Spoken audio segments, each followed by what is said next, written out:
Welcome to Skytech-Lens. It's Monday afternoon, September 22nd, 2025. You stumble out of bed, desperate for your morning coffee. But today there's no familiar aroma, just a note. Sorry, it's over $8 a pound now. We're on tea this week. Suddenly your day feels like a personal affront. This isn't a dystopian fantasy, it was reality for millions of Americans just weeks ago. The humble coffee bean, the fuel of our economy, had become a pawn in a much larger and frankly much stupider game. People who never thought about global trade were suddenly feeling the pinch, their daily budgets strained by a geopolitical spat. The price hike wasn't a fluke, it was the direct result of a policy decision that misunderstood how coffee, and the world, works. Imagine punishing your car by taxing gasoline. You haven't hurt the car, you've just made it impossible for yourself to go anywhere. That's what the US government did to its own coffee drinkers. The chaos that followed was a masterclass in unintended consequences, leaving Americans paying more for less. The Great American Caffeine Crisis began with grumbling in grocery aisles and ended with small businesses on the brink. It was about more than a beverage, it was about dependency, diplomacy, and how quickly a bad idea can ripple through the global economy. When you fire a tariff cannon at your biggest trading partner, you're just as likely to blow a hole in your own ship. The United States runs on coffee, over 24 million bags a year. Coffee isn't just a drink, it's a non-negotiable utility like electricity or Wi-Fi. But we don't grow it here. The US mainland lacks the climate for coffee. For decades, Brazil has been our #1 supplier, providing a third of the world's coffee and quenching about 30% of America's thirst.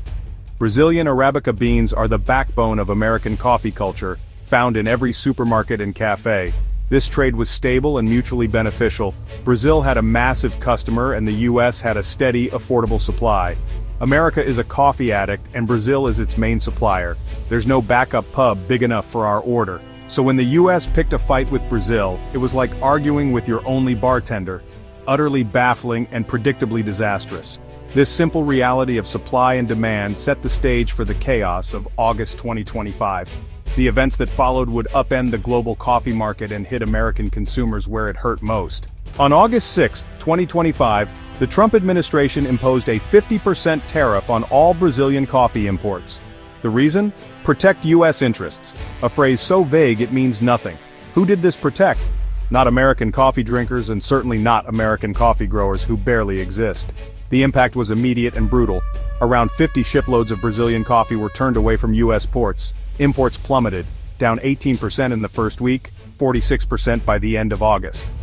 Prices skyrocketed. Retail coffee jumped from $7 to over $8 a pound overnight.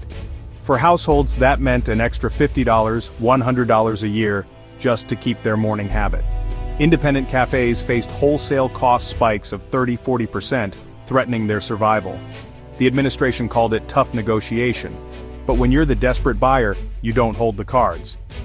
The US wasn't punishing Brazil, it was punishing itself. The only result: chaos, higher costs for Americans, and a golden opportunity for competitors. It was economic self-sabotage, pure and simple. The fallout would be swift and severe. So how did Brazil respond? Not with panic, but with a masterful pivot. Brazil simply turned to other eager buyers. Within days, China approved imports from over 200 Brazilian coffee firms. European and Asian markets snapped up the beans America rejected. Brazil had already diversified its markets, learning from past trade wars. The 50 shiploads turned away from the US were quickly redirected to new harbors. The result? Brazil's export revenue actually rose, despite selling less to the US. America tried to corner Brazil, and Brazil just found a bigger, more profitable room. Back in the US, ordinary people and small businesses bore the brunt. Families faced higher grocery bills, and the morning cup of coffee became a luxury. Big chains like Starbucks could absorb the shock, but independent cafes couldn't. For them, a 30–40% spike in cost was devastating. Many switched to lower quality beans or closed altogether. The tariff became an unintentional subsidy for corporate giants, crushing small businesses. The American dream of owning a cafe was collateral damage. The only winners? The big corporations.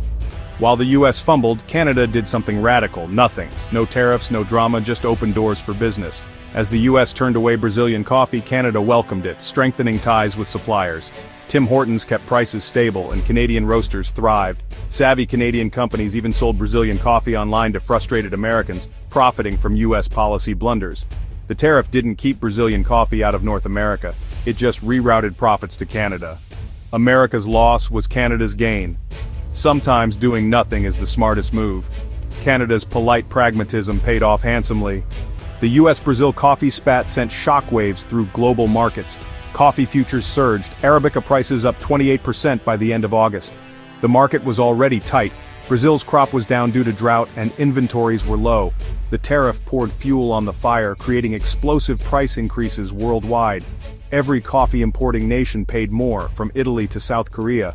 The US, acting alone, destabilized the entire ecosystem. Other producers like Colombia couldn't fill the gap overnight. Coffee trees take years to mature. The result: long-term volatility, higher prices, and a market slow to recover. In a global economy, no nation is an island. One reckless move can make coffee more expensive for millions. Why not just grow our own coffee? It's a patriotic fantasy but not reality. The US has a tiny expensive domestic industry, mostly in Hawaii and Puerto Rico. These regions produce luxury coffee, not mass-market beans. Replacing Brazilian imports would take decades and billions in investment. Coffee trees need years to mature, and the right climate is rare. The administration's later hints at exemptions were an admission domestic production isn't viable. We import coffee for the same reason Brazil imports microchips. Specialization benefits everyone. America's reliance on Brazilian coffee isn't a weakness, it's a solution. So what have we learned? Trade wars with blunt tariffs often backfire. The US tariff hurt its own consumers and small businesses, while Canada and Brazil thrived. The episode exposed the risks of global dependency in a world of unpredictable politics.